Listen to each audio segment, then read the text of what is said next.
The morning light barely touched the stone walls of Windsor Castle when Kate Middleton noticed something was wrong. She stood at the tall window of the drawing room, her hands wrapped around a cup of tea that had gone cold. Outside, the gardens stretched silent and still.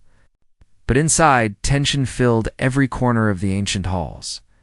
William had been quiet at breakfast. Too quiet. George picked at his toast, his young face serious in a way that broke Kate's heart. Charlotte sat beside him, her small hand resting on her brother's arm. Even at her age, she could sense when something wasn't right. The air felt heavy, like the moment before a storm breaks. It had started 3 days ago. A phone call. Raised voices behind closed doors. Kate had seen the look on William's face when he stepped out of his study. Pale, angry, hurt. He didn't say much, just shook his head and walked away. But she knew. After all these years, she always knew Camilla had crossed a line. If you're enjoying this story, subscribe to our channel for more emotional royal family stories you won't find anywhere else. The issue wasn't new. It had been building for months. Small comments at family dinners, pointed looks across the table, suggestions about how the children should be raised, what traditions should be followed, which royal duties mattered most. Camilla had opinions, strong ones. And lately, she wasn't holding back. But 3 days ago, those opinions turned into demands. Private demands made to William. Demands about George's future. About how he should be prepared for his role. About limiting Kate's influence on decisions that Camilla believed belonged to the family alone. William had said no, firmly, without hesitation. And that's when everything changed. Kate heard footsteps in the hallway. William entered, his jaw tight. He crossed the room and stood beside her at the window. For a moment, neither of them spoke. "She wants a meeting," William finally said, his voice low. "Today here she says we need to settle this properly." Kate's heart sank. "What does that mean?" "It means she's not backing down." William turned to face her. And Kate saw something in his eyes she rarely saw. Fear. Not for himself, but for their children. For the life they'd tried so hard to build away from the chaos and pressure of royal expectations. "She's bringing advisors," William continued. "She wants it formal. On record." Kate set down her cup, her hands trembling slightly. "And what do you want?" William looked toward the door where George and Charlotte had disappeared moments before. His expression softened, then hardened with resolve. "Want to protect them," he said. "Whatever it takes." The meeting was set for 2 o'clock in the blue drawing room, the same room where generations of royals had made decisions that shaped history. Kate had 4 hours to prepare. For hours to figure out how to face the queen consort.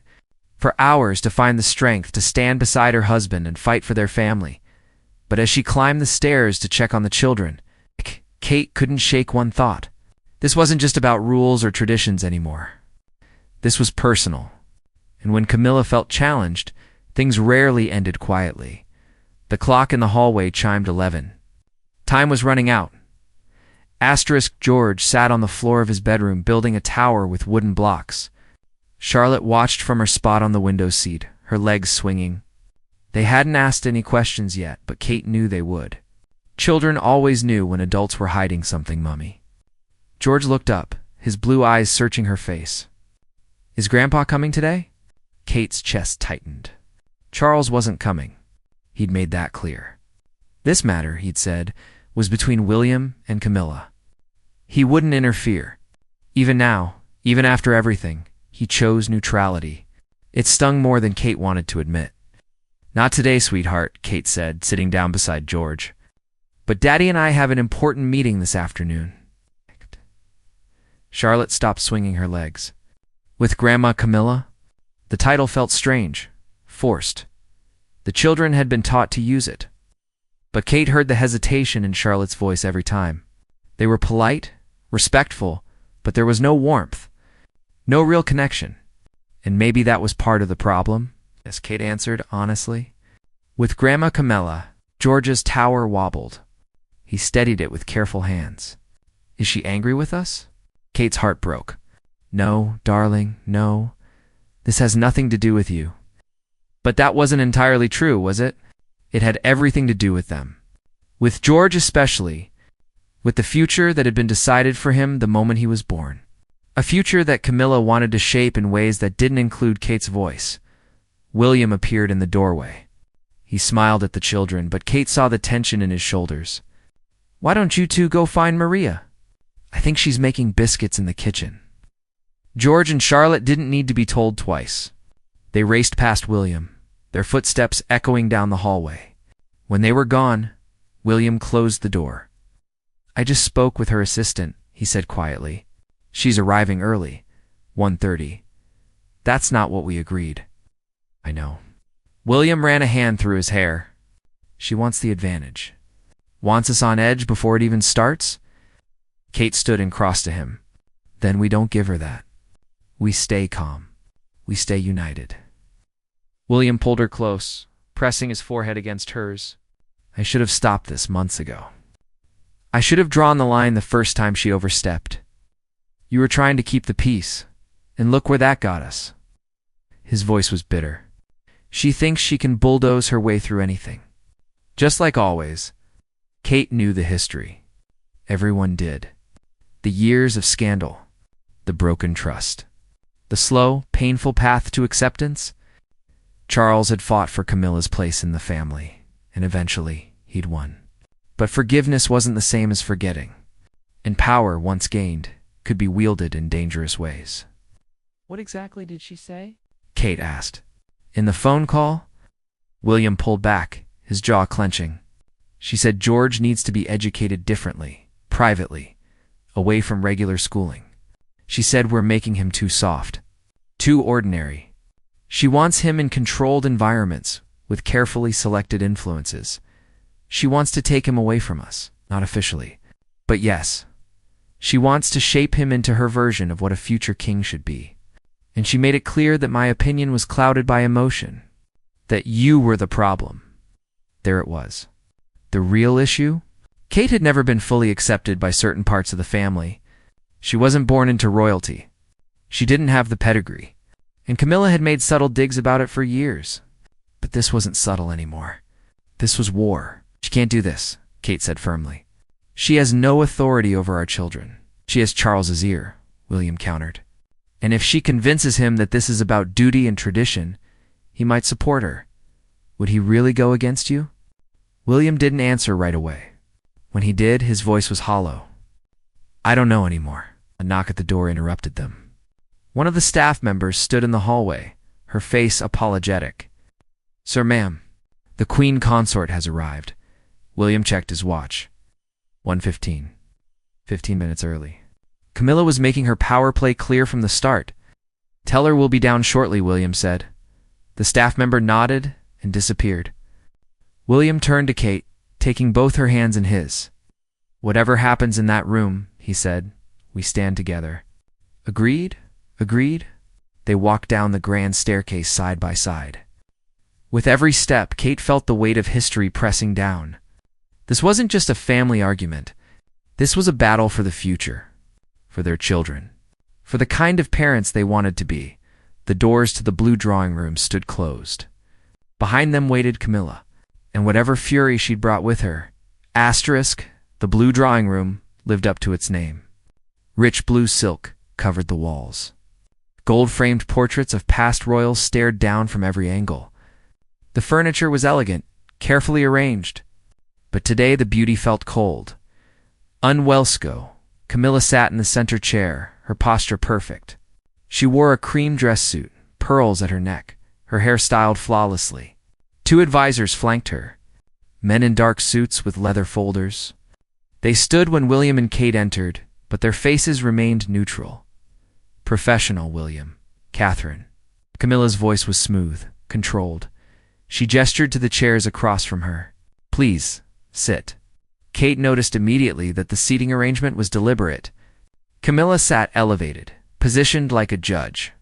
The message was clear. This was her meeting. Her terms. William didn't sit right away. He stood behind the chair, his hand resting on its back. "You're early. I value punctuality." Camilla folded her hands in her lap. "Shall we begin?" Where's Charles? Kate asked, her voice steady despite the racing of her heart. Asterisk, the king has other commitments today. Camilla's expression didn't change. He trusts that we can handle this matter ourselves. Translation: Charles was staying out of it. Whether by choice or by Camilla's influence, Kate couldn't be sure. But his absence spoke volumes. William finally sat. Kate followed. The two advisors opened their folders, pulling out documents. Official-looking papers with royal seals at the top. I'll be direct, Camilla began. There's growing concern about the education and preparation of Prince George. He's at a critical age. Decisions made now will impact the rest of his life and eventually the future of the monarchy. We're aware of our son's position, William said, his tone sharp. We've made careful decisions about his upbringing. Decisions that prioritize normalcy over preparation, one of the advisors interjected. With respect, Your Royal Highness, the approach you've taken is unprecedented and risky. Kate felt her face flush with anger, but she kept her voice calm. George is 9 years old. He deserves a childhood. It's not just any child, Camilla said. He's second in line to the throne. Every moment of his life should reflect that reality. He knows his responsibilities, William countered. We haven't shielded him from that. But we also won't let duty consume him before he's ready. Camilla leaned forward slightly. The movement was subtle, but it changed the energy in the room. This isn't about what you want, William. This is about what's best for the institution. Your father understands that. I would have hoped you did too. What? The words landed like a slap. Kate saw William's hands tighten on the armrests. She reached over and placed her hand on his. A silent reminder. Stay calm. Don't let her provoke you. What exactly are you proposing?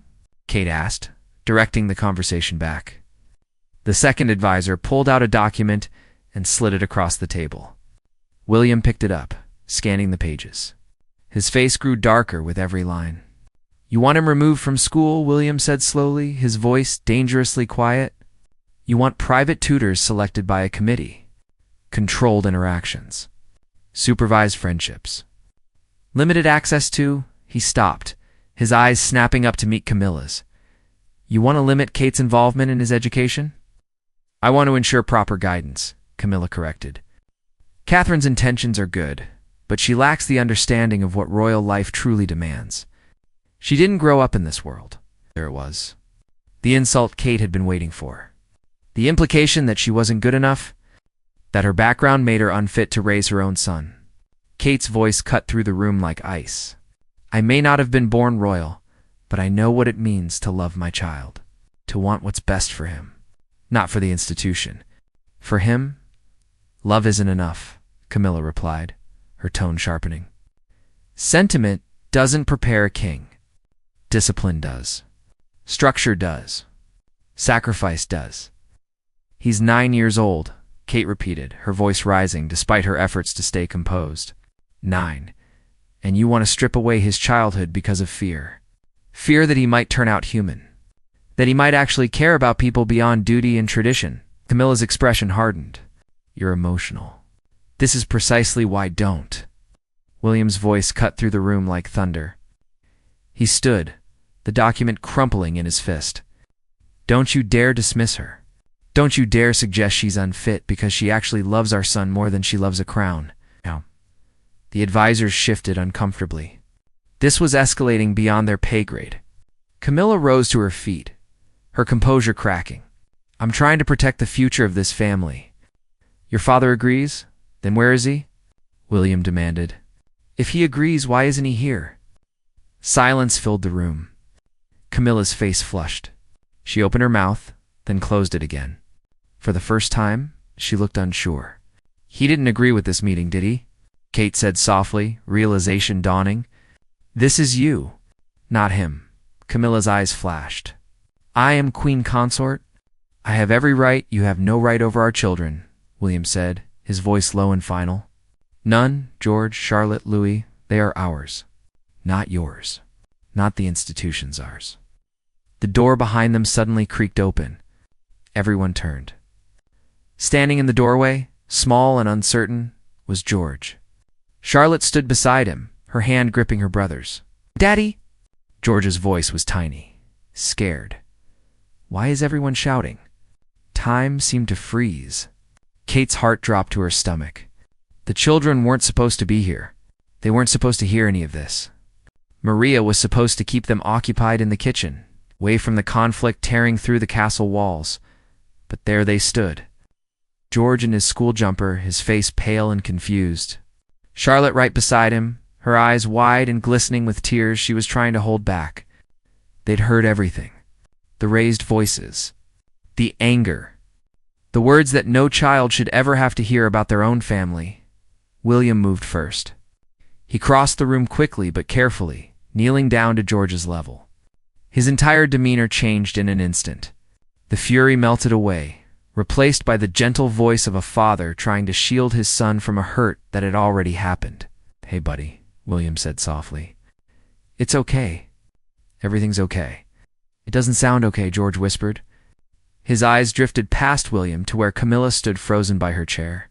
"Is Grandma Camilla angry with me?" Kate moved to Charlotte, pulling her daughter close. Charlotte buried her face in Kate's shoulder, her small body trembling. Kate's eyes burned with unshed tears. This was exactly what she'd feared. The damage that came from adult battles fought without thought for innocent hearts caught in the crossfire. "No, sweetheart," William said, though his jaw was still tight. "No one is angry with you. Then why were you shouting?" Charlotte's voice was muffled against Kate's dress, but everyone heard it. The question hung in the air, like an accusation. Camilla finally moved. She stepped forward, her hands clasped together. For a moment, she looked almost uncertain. Almost human. "Children, this is a private discussion. Perhaps you should." "They shouldn't have had to hear it at all," Kate interrupted, her voice sharp but controlled. She kept Charlotte held close, protective. "But they did. So now we deal with it honestly." William stood, placing a hand on George's shoulder. He looked back at Camilla, and Kate saw something shift in his expression. Not anger anymore. Something colder, more final. "You wanted to talk about George's future," William said quietly. "About what's best for him. Look at him. Really look at him. He's terrified. He thinks this is his fault." "That wasn't my intention," Camilla said. But her voice lacked its earlier conviction. Intentions don't matter when the damage is done. William's words were measured, deliberate. "You came here to tell us how to raise our son? You brought advisors and documents and demands. You questioned Kate's fitness as a mother. You tried to strip away our authority as parents. All in the name of tradition, of duty, of preparing a king."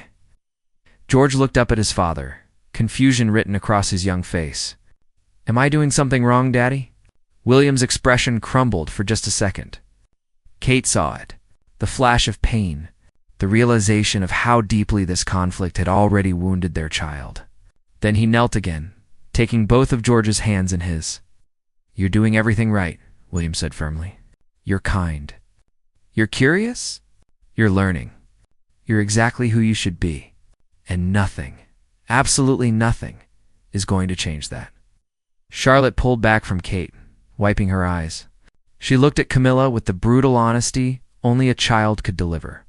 "You made my mummy cry." Kate hadn't realized tears were sliding down her cheeks until Charlotte pointed it out. She quickly brushed them away, but it was too late. The children had seen. Camilla had seen. Everyone had seen the cracks in the armor Kate usually wore so carefully.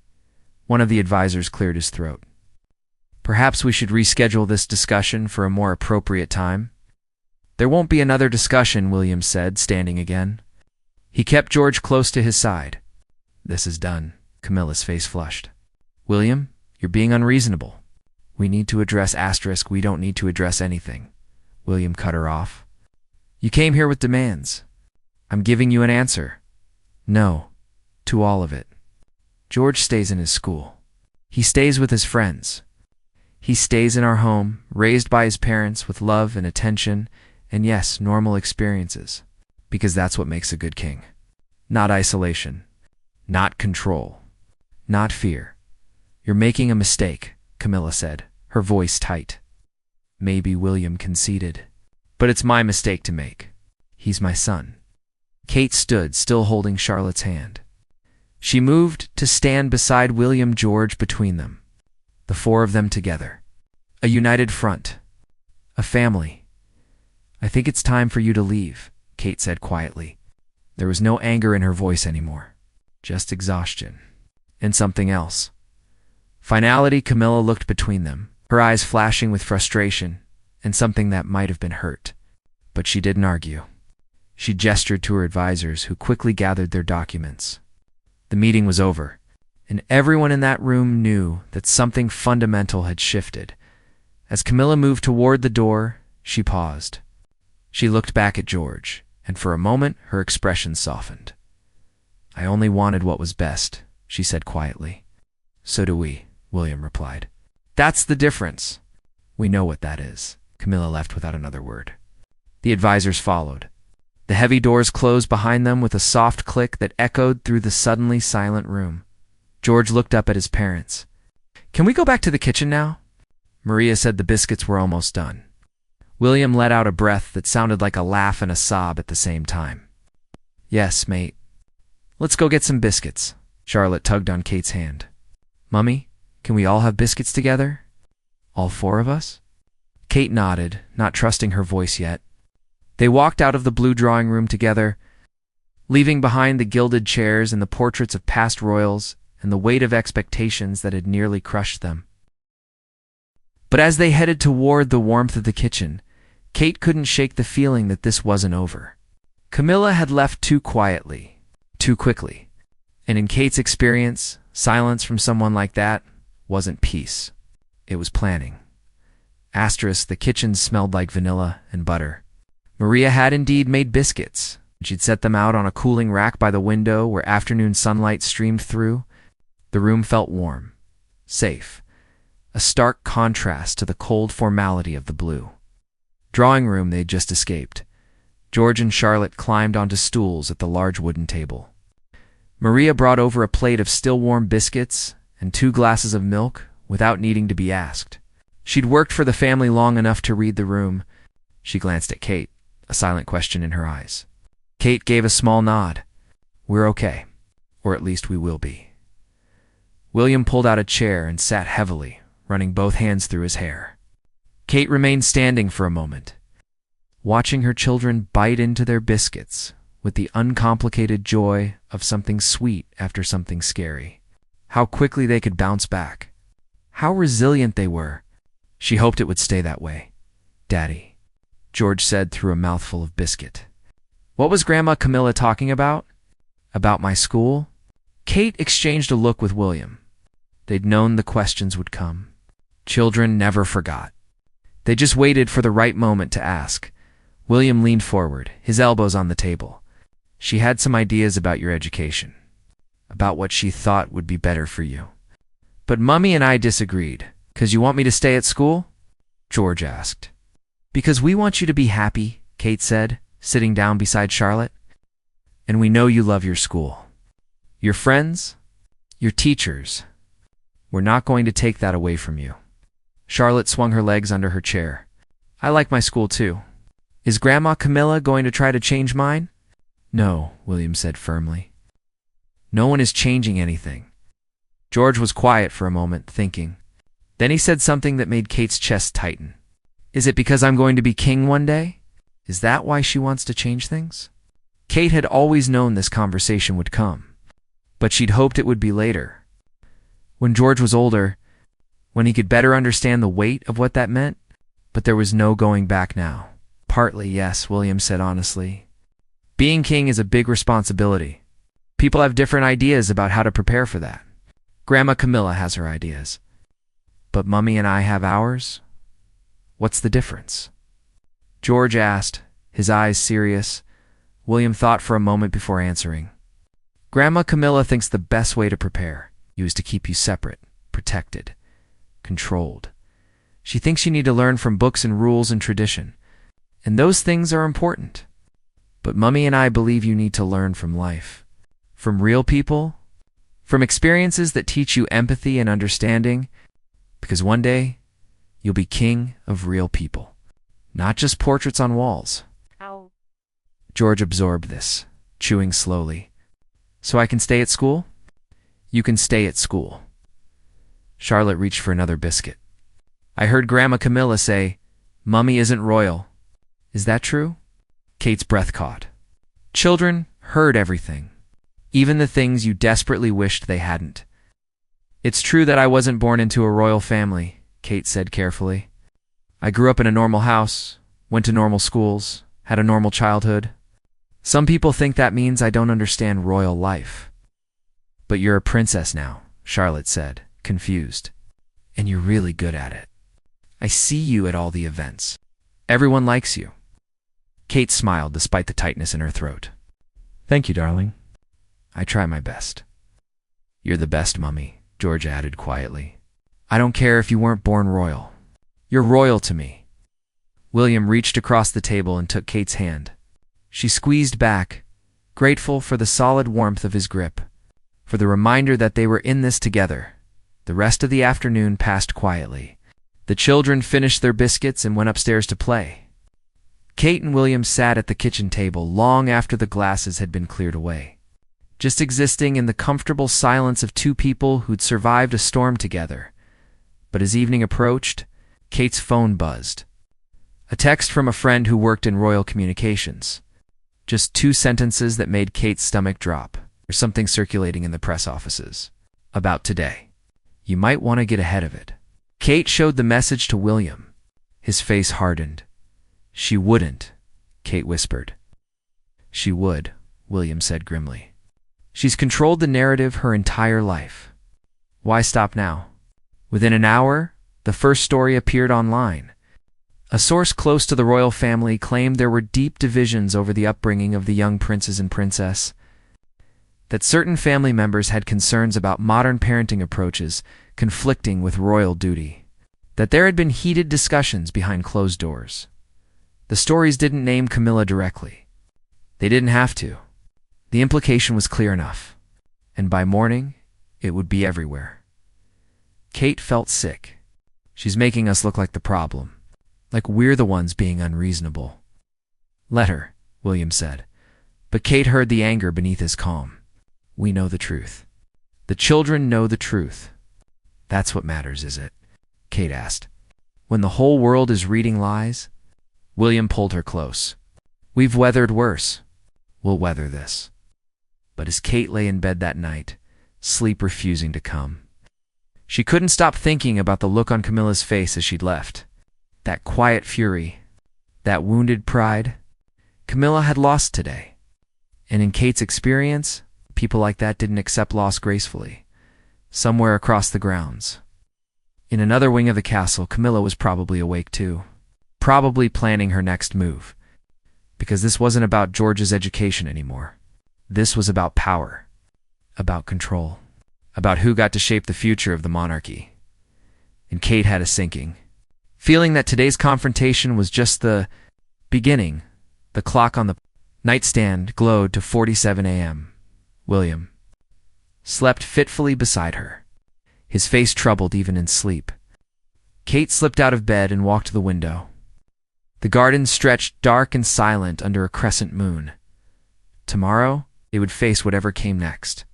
Together, as a family. But tonight, Kate allowed herself to feel the fear. The uncertainty. The knowledge that sometimes, love wasn't enough to protect the people you cared about from the machinery of duty and tradition. A light flickered on in a distant window. Kate's breath caught. Camilla's wing. She was awake too. Asterisk, the morning news came like a hammer blow.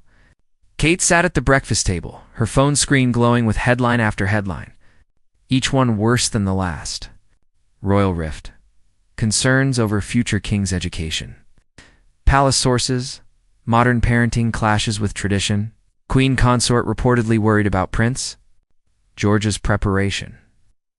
William stood by the window, his back rigid, his phone pressed to his ear. He was talking to his private secretary, his voice low and clipped. Kate couldn't make out the words, but she didn't need to. She knew what was being said. Damage control. Strategy. How to respond to a public battle they'd never wanted. George and Charlotte hadn't come down yet. Small mercies. At least they wouldn't see their parents like this. Exhausted, angry, worried. William ended the call and turned around. It's everywhere. Morning shows. Online. Social media. Someone gave them details only people in that room would know. One of her advisors, Kate said. Or her. William's voice was cold. She's done this before. Leaked stories to shape opinion. Make herself the reasonable one. Kate's phone buzzed again. This time, a call. She glanced at the screen, and her heart skipped. Charles. She showed William, who nodded grimly. Kate answered. Hello, Catherine.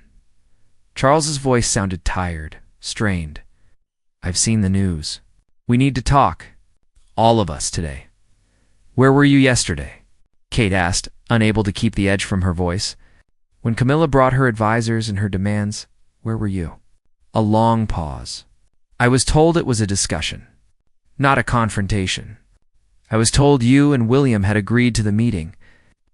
We agreed to talk, Kate said. We didn't agree to be ambushed. And we definitely didn't agree to have our children caught in the middle of it. The children were there. Charles sounded genuinely surprised. Camilla didn't mention a lot of things, apparently. William had moved closer, listening. She went to the press before she came to you. That tells you everything you need to know about her priorities. Charles exhaled slowly. Come to Clarence House. 1 o'clock. We'll settle this properly. The call ended. Kate and William looked at each other. This was it. The real confrontation. Not with Camilla and her advisors, but with Charles. The king. The man who held ultimate authority over all of them. What if he sides with her? Kate asked quietly. Then we deal with it, William said. But we don't back down. Not on this. 12:30, they left Windsor. The children stayed behind with Maria, who promised to keep them busy and away from any news. The drive to Clarence House felt longer than it was. Neither Kate nor William spoke much. There wasn't much left to say. They'd made their decision. They'd drawn their line. Now they had to hold it. Clarence House, imposing in the afternoon light. Grand, historic, a symbol of everything the monarchy represented. As they walked up the steps, Kate felt the weight of generations pressing down. How many family battles had been fought here? How many compromises made in the name of duty? Charles met them in his private study. He looked older than Kate remembered. Tired. He stood when they entered, gesturing to the chairs arranged across from his desk. Neutral territory. No power plays this time. Where's Camilla? William asked immediately. She'll join us shortly, Charles said. I wanted a moment with you first. They sat. Charles remained standing, his hands clasped behind his back. For a moment, he just looked at his son. Really looked at him. Kate saw the conflict on Charles's face. The father warring with the king. Your children heard the argument, Charles said finally. They did, William confirmed. Because Camilla insisted on having the meeting at Windsor during a time when they were home? Because she brought advisors and documents and turned a family discussion into a tribunal? Because she questioned Kate's fitness as a mother loudly enough that 2 children in another room could hear it? Charles's jaw tightened. That was not her intention. Her intentions don't erase the damage, Kate said. George thinks this is his fault. Charlotte saw me cry. They're terrified they've done something wrong. All because Camilla couldn't accept that we might have a different vision for our children's future. She believes she's protecting the institution. Charles said quietly, by destroying our family? William's voice rose. By leaking stories to the press? By forcing us into a public battle we never wanted. Charles finally sat down. He looked every one of his years. I didn't know about the press. That wasn't approved. But you're not surprised, William said, because this is what she does. This is who she is. And you've always chosen her side. That's not fair, Charles said, but his voice lacked conviction, isn't it? William leaned forward. Where were you yesterday? Why did you let her walk into our home with demands about our son without even being there? I thought I was giving you space to work it out as adults. We're not equals in this, Dad. She came with institutional power and your implicit approval. She came as queen consort, and you let her. The door opened. Camilla entered, composed as ever, but Kate noticed the tightness around her eyes. The careful way she moved. This wasn't easy for her either. William, Catherine. Camilla nodded to them, then sat beside Charles. United front. Even now, we've seen the press coverage, Kate said before anyone else could speak. Was that your doing? Camilla met her gaze steadily. I spoke to my communications team. Yes. To provide context. To spin the narrative, William corrected. To make us look unreasonable. To protect the institution from looking fractured, Camilla countered. Whether you like it or not, perception matters. The public needs to believe we're stable, united. Then maybe you shouldn't have started a war, Kate said quietly. Silence filled the room. Charles looked between them, and Kate saw the moment he made his decision. The moment he chose which side of history he wanted to be on. This ends now, Charles said. All of it. The press leaks. The public positioning. The demands. It ends. Camilla turned to him, surprise flickering across her face. Charles, I should have been there yesterday, Charles continued. I should have stopped this before it began. But I wasn't. And that's on me. But I'm here now. And I'm telling you, Camilla, that William and Catherine are George's parents. They make the decisions about his upbringing. Not you.